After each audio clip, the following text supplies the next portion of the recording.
Hi, my name is Richard Lester.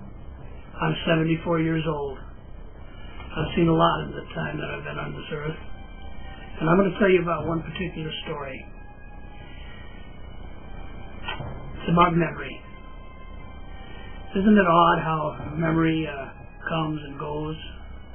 Well, this is a story that took place when I was 15 years old, a runaway, a vagabond, traveling from the Atlantic Ocean to the Pacific and from Canada to the Gulf of Mexico. During one of these trips, I was coming from San Francisco to Reno. It was spring and the snow was still on the mountains up in Donner Summit. But I made it through, and coming down the mountains, snow turned to rain and it poured. And I knew I had to get out of the rain, so I made it to the rail yards in hopes of catching a boxcar. The railroad detectives caught me, and they sent me on my way. They sent me to a highway that was rarely used, but I didn't know that. I stood there for 2 hours in the rain, the wind gusting. Then, an old man pulled up in a blue pickup truck. He was a Native American, an Indian man. He told me that he was heading east, asked me where I was going. For no other reason, I said Chicago. He said, well, throw your bag in the back and get in. So I threw my bedroll in the back and I got in the truck. And I was tired. I'd been up for 2 or 3 days. I was hungry, and it was anyway, I was out of the rain, I was out of the wind. We traveled into the desert. Not a car came by in either direction.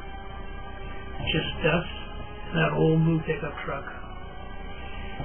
And all of a sudden, I don't know if I'd been asleep or it was just, I was just dead, dozing off.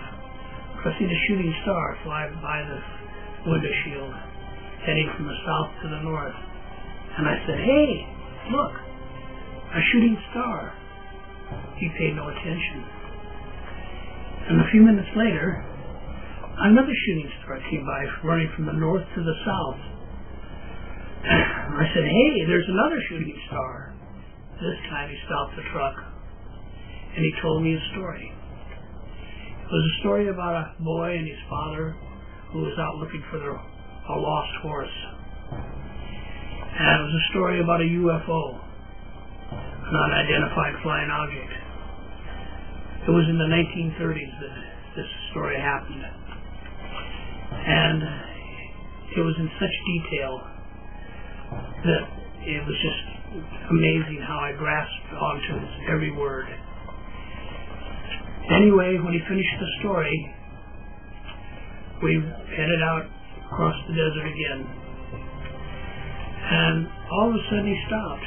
And he says, this is where you get out, son. I said, get out? It's the middle of the desert.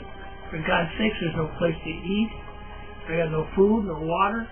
He said, you'll be okay. I said, what do you mean I'll be okay? Where are you going? And he pointed off to his right. And across the hill, I could see illumination of the hill. So I knew there was a town over there. I knew that in the morning, that if nothing else, I could get over there and beg for food and water. So anyway, I took my pack and with his instructions to get up close to the fence and brace myself against the wind and up against the tumbleweeds on the fence. The rain had stopped, fortunately, and so the wind was just a cooling factor now. But I climbed up there and I lay there and I looked at the stars and wondered where he went. I can see his headlights and taillights as he took off across the desert, heading for the town. And in the story, he told me about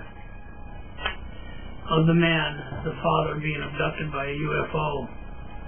And he explained exactly all the terminology that went with that abduction.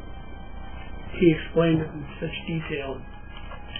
And the last thing that he said to me, he says, son, you'll remember this story. and one day you'll put it to paper. I said, I don't even have a high school education. How could I write this story? He said, oh, you'll remember it and you'll write it. Take my word for it.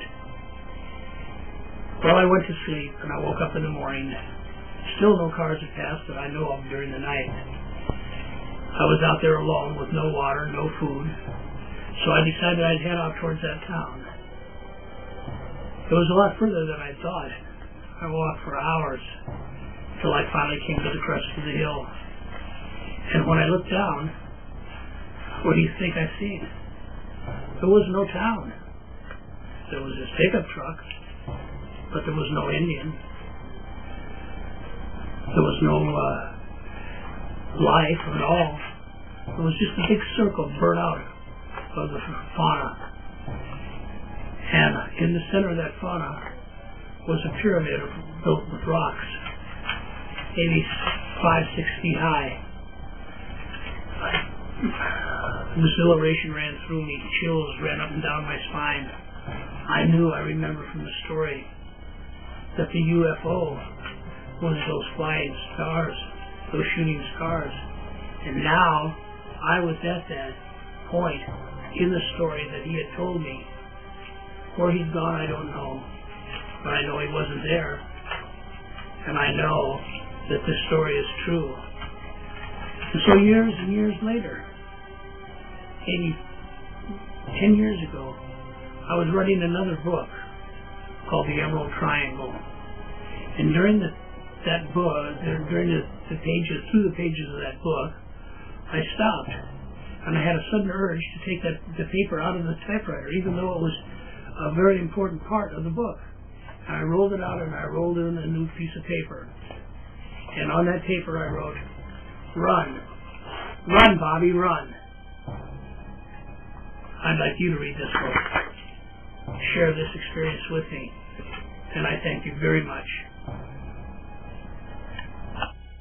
Richard Lester, a local author, brings out the best in Run, Bobby, Run, a tantalizing and thrilling tale of the U.F.O phenomenon and the abduction of a father witnessed by his son. This captivating and thought-provoking tale is a must-read. The New York Times says the best is now revealed in U.F.O phenomenon in Run, Bobby, Run. To receive your copy of this wonderful novel, call 442-3271 or purchase direct from the website at tailspinnerpublications.com or from any local bookstore.